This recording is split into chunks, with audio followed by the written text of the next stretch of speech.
Hola, buenos días, buenas tardes, buenas noches, donde quiera que se encuentren. Vamos a continuar con nuestras tertulias. El día de hoy vamos a platicar de lo que es el pensamiento sistémico. Para ello, preparé los siguientes foils y vamos a tratar de usar metaconocimiento para comprender lo que estamos platicando. Es que William Deming es famosísimo, es un gurú que nosotros en las empresas lo vemos porque nos enseñó a administrar. Esta administración que manejó habló de las 4 etapas que era el plan Duche-Cat. Y entonces los sistemas de calidad, de seguridad y ambientales que manejamos en las empresas están basados en estas cláusulas, en estas etapas, sus cláusulas. Por ejemplo, de la cláusula 0 a la 3 habla de cuestiones filosóficas, las normas, la 9001, la 14, la 45. A partir de la cláusula 4 nos empieza a meter lo que es el contexto y nos pone en el centro, lo puse con una llave, lo que es el liderazgo. Entonces la cláusula 5 de estas normas habla en el liderazgo, la cláusula 6 habla de los conceptos de planeación, la cláusula 7 son los recursos que se asignan, la cláusula 8 es el hacer, la 9 el checar y la 10 el actuar.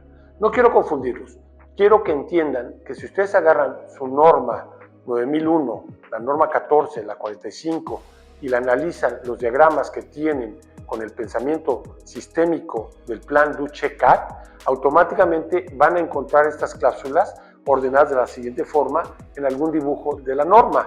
Y entonces el liderazgo está en el centro. Vamos a hacer metaconocimiento para comprender un poquito más qué es el pensamiento sistémico. Por favor, veamos el siguiente diagrama.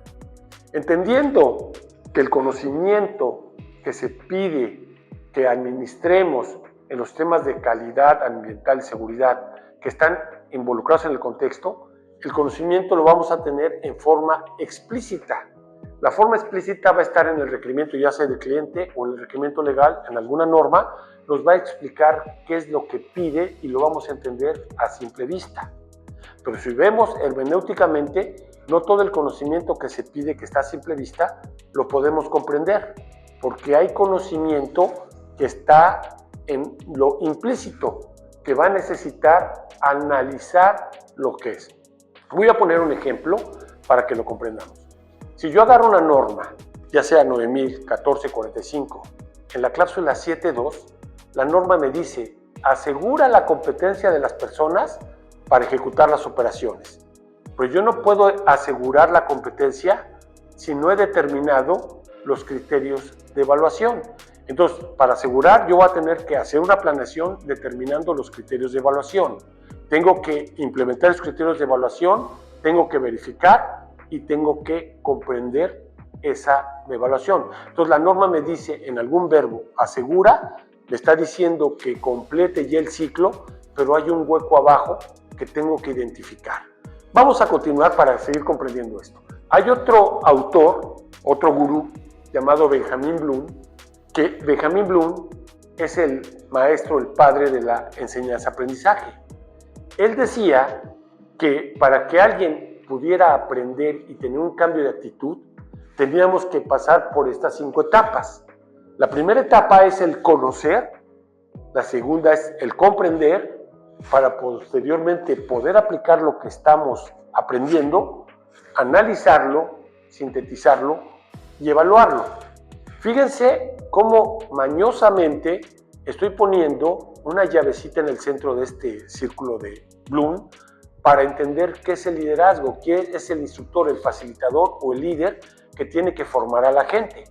Entonces, si vamos comprendiendo y vamos haciendo metaconocimiento, tenemos a un William Deming que me dice que debo de planear, hacer, verificar y actuar, y a un Benjamin Bloom que me dice que debo de empezar a conocer, comprender, aplicar, analizar, sintetizar y evaluar. Entonces ya empiezo a ver 2 autores, uno que me habla de un modelo administrativo y otro que me habla de un modelo educativo. Si yo empiezo a relacionar la teoría que tiene Bloom, esto es oficial, está en las páginas de San Google, es parte de su teoría, de su conceptualización. Él Benjamin Bloom asoció a cada etapa del aprendizaje un verbo. Y fíjense lo interesante que he encontrado en los verbos. Cuando yo tomé por primeras veces, hace muchos años, las capacitaciones para ser auditor, y me decían que cuando yo leyera la norma, ya sea 9001, 1445, la palabra importante era el debe, cual no es cierto. Lo importante es el verbo, es la acción. El debe ya es una obligación que tenemos que hacer. El verbo me está ubicando en alguna etapa de un proceso administrativo, de un planear, de un hacer, de un verificar, de un actuar.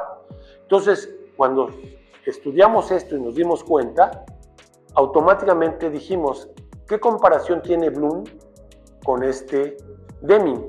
Y entonces, poniendo el siguiente diagrama, Bloom decía que el conocer estaba asociado a verbos como el definir, el describir, el dibujar, el identificar. El comprender empezaba a cambiar el concepto y tenía verbos como ilustrar, restablecer, expresar. El aplicar tiene verbos como los que vemos en la imagen, el analizar, el sintetizar y el evaluar.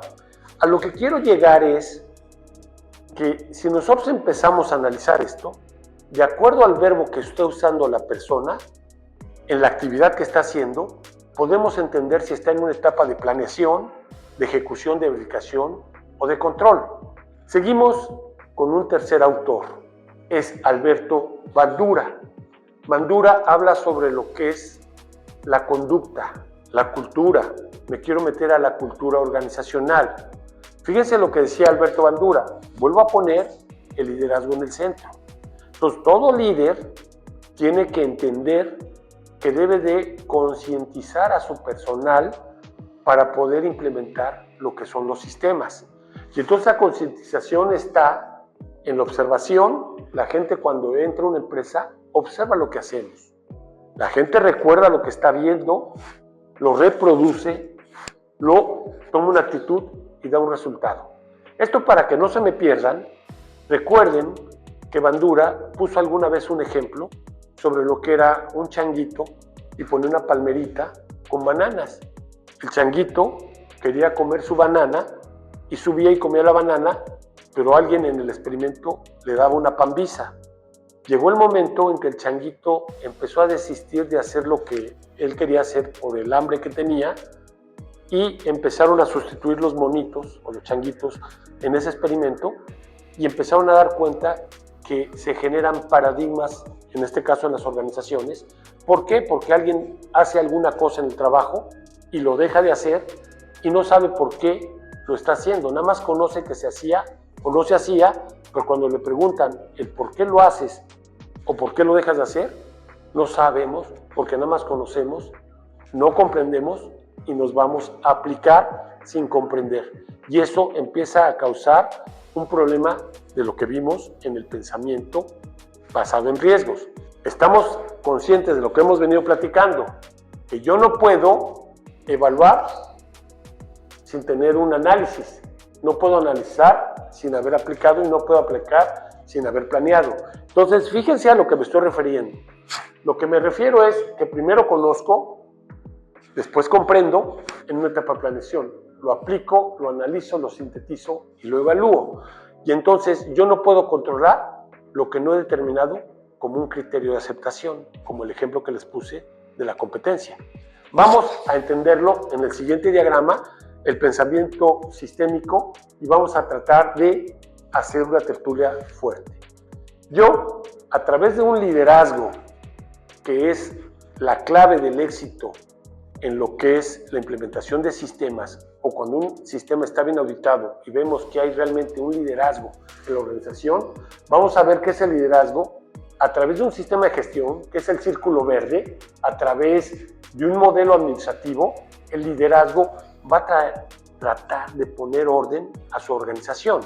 Y entonces ese orden que va a poner en la organización va a ser a través de un modelo administrativo y va a usar un sistema, como lo llamamos el 14, el 9000, el IATF, el 45. Y entonces vamos a ver que las cláusulas, el 5 está el liderazgo, a través de un contexto que es lo externo, va a buscar una planeación que las nuevas hablan las 6, la 7 es, dijimos que el recurso, la 8 es el do, la 9 el check y el 10 el actuar. Y entonces, comprendiendo esto, un buen auditor entiende perfectamente entiende que lo que debe de hacer es implementar un sistema, pero para implementar el sistema va a necesitar la ayuda de las personas, y las personas que elaboramos en las organizaciones tenemos que empezar a comprender que se tienen los otros dos círculos, la forma de cómo desarrollamos nuestra competencia. Si ustedes ven la cláusula 7.2 de todos los sistemas, el 14, 45, IATF, en el 7.2 específicamente habla de la competencia. Esa competencia yo la voy a buscar con el modelo que vimos de Bloom y voy a tratar de hacer que la gente conozca, comprenda, aplique, analice, sintetice y evalúe. Y entonces un problema muy grande que tenemos en las organizaciones, y ya lo vimos en el video de pensamiento basado en riesgo, es que la gente conoce, pero se va a aplicar sin haber comprendido lo que va a ejecutar o lo que va a auditar. Y entonces se vuelven un doer. ¿Por qué? Porque conoce y aplica y está como el changuito que no comprende, si le forma un paradigma. ¿Por qué lo haces? Porque nada más lo conozco, pero no lo comprendo, y así estamos en las organizaciones, conociendo y aplicando sin comprender. Y entonces el pensamiento sistémico me está ayudando que el pensamiento basado en riesgos se sistematice buscando el cerrar el ciclo. Y entonces, si se dan cuenta, el modelo me está llevando de un liderazgo a un modelo administrativo, a un modelo de formación donde debo de cerrar ciclos, que la gente conozca, comprenda, aplique, analice, sintetice y evalúe para poder hacer su trabajo. Y esto me va a llevar a un modelo de una cultura organizacional donde la gente va a empezar a observar lo que hacemos los demás y va a empezar a recordar qué es lo que se hace y lo va a reproducir, formando una cultura de calidad, una cultura hacia el ambiente, una cultura hacia lo que es la seguridad, y va a tener una actitud correcta, una cultura de comportamiento correcto en la organización para que nosotros como sistema de formación estemos dando resultados. Entonces, el pensamiento sistémico me ayuda a generalizar toda la estructura del plan Duche-Cat y me empieza a enseñar a que debo de preguntar cosas de cómo lo planeas, qué es lo que ejecutas, qué es lo que mides y qué es lo que controlas. Y entonces un buen auditor cierra ciclos, une los dos hemisferios del cerebro y cierra ciclos comprendiendo el para qué, no el por qué, con el pensamiento basado en riesgos, y con eso podemos ser mejores auditores o personas que implementan un sistema lo pueden hacer correctamente. Muchas gracias, hasta aquí dejo el video.